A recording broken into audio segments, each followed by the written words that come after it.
Ma'am पहले का नाम बताइए। हाँ, मेरा नाम गरिमा मिश्रा है। मैम आपने अपने हस्बैंड पर आरोप लगाए हैं, क्या आरोप लगाए हैं, किस तरह का आपने, आपका हस्बैंड कौन से क्रिकेटर कहाँ खेलते थे ये?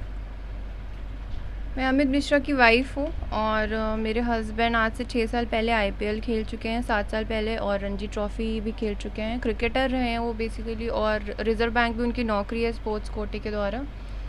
और उनसे मेरी शादी हुई थी 2021 अप्रैल में, और उनकी फैमिली के द्वारा मानसिक रूप से और फिज़िकल रूप से जो भी टॉर्चर हुआ है, उसके ख़िलाफ़ मैंने कोर्ट में मांग करी है न्याय की, क्योंकि मुझे पुलिस से अभी तक कोई भी सपोर्ट और हेल्प नहीं मिली है। तो आप कहाँ पर आई थी, अब क्या हुआ आगे? जी। आपने कोर्ट से मुकदमा दर्ज कराया है, तो क्या आपका मुकदमा लग गया है, क्या पूरा आपने?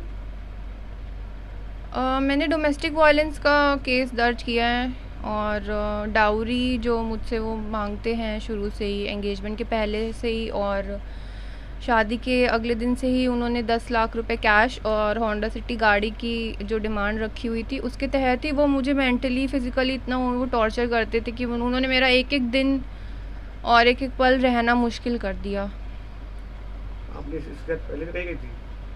जी? पहले भी कहीं शिकायत करी इसकी? इससे पहले कहीं शिकायत करी थी जी आपने? नहीं, ये मैं पहली बार मैंने आवाज़ उठाई है हिम्मत करके, क्योंकि मैं 1 साल पहले सुसाइड कमिट कर चुकी हूँ। इतना मैं डिप्रेशन में जा चुकी हूँ, सुसाइड मैंने किया, अब मेरा इलाज चल रहा है, तो बस न्याय की मांग करती आप हूँ पुलिस मैं। के पास गई थी, पुलिस ने क्या कहा था? जी, पुलिस ने अभी एफआईआर कोई दर्ज नहीं करी है, और सीरियसली वो नहीं अभी उन्होंने कुछ भी लिया है मामला, तो इसलिए मैं बस दरख्वास्त करती हूँ कि वो स्ट्रिक्ट एक्शन लें और मेरा मामला दर्ज करें। सभी क्रिकेटर हैं अमित मिश्रा, उनकी वाइफ ने उन पर केस लगाया है, क्या पूरा मामला है, पूरा बताइए। अमित मिश्रा जो राजस्थान रॉयल्स क्रिकेट टीम थी, आईपीएल खेलती थी, उसकी प्लेयर थे। और रणजी ट्रॉफी भी शायद खेली है उन्होंने, और उसी स्पोर्ट्स कोटे पे उनको आरबीआई पे नौकरी मिली है, कानपुर में ही पोस्टेड है, सिक्योरिटी डिपार्टमेंट में असिस्टेंट मैनेजर पे पद पे, जैसा कि उनकी वाइफ ने बताया।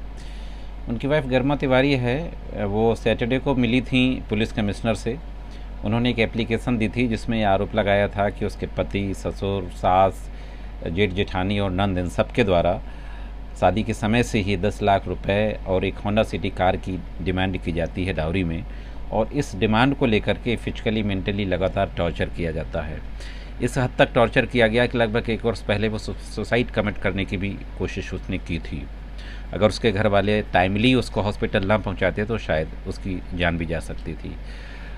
जब वो मजबूर हो गई तब उसने पुलिस में शिकायत की, लेकिन पुलिस ने अभी तक कोई एफआईआर दर्ज नहीं की है। कल कोर्ट में, जुडिशियल मजिस्ट्रेट 7 की कोर्ट में, डोमेस्टिक वायलेंस एक्ट है जो protection of women from domestic violence, उसके तहत एक कंप्लेन दाखिल की गई है, जिसमें कोर्ट ने सभी लोगों को नोटिस जारी कर दिया है। 26 मई उसमें डेट फिक्स की है। उनसे रिप्लाई मांगा है, वो अपना ऑब्जेक्शन देंगे। डोमेस्टिक वायलेंस एक्ट में जो अलग अलग रिलीफ क्लेम किया जाता है, जिसमें मेंटेनेंस है, कंपनसेशन है, साझी गृहस्थी में रहने का अधिकार है, वो सारे रिलीफ हमने मांगे हैं।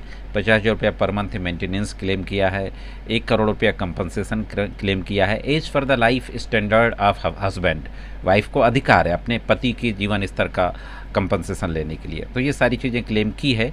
अभी तो नोटिस जारी हुआ है, देखते हैं आगे वो लोग क्या जवाब लगाते हैं। मेरिट पे आगे जो केस होगा वो चलेगा।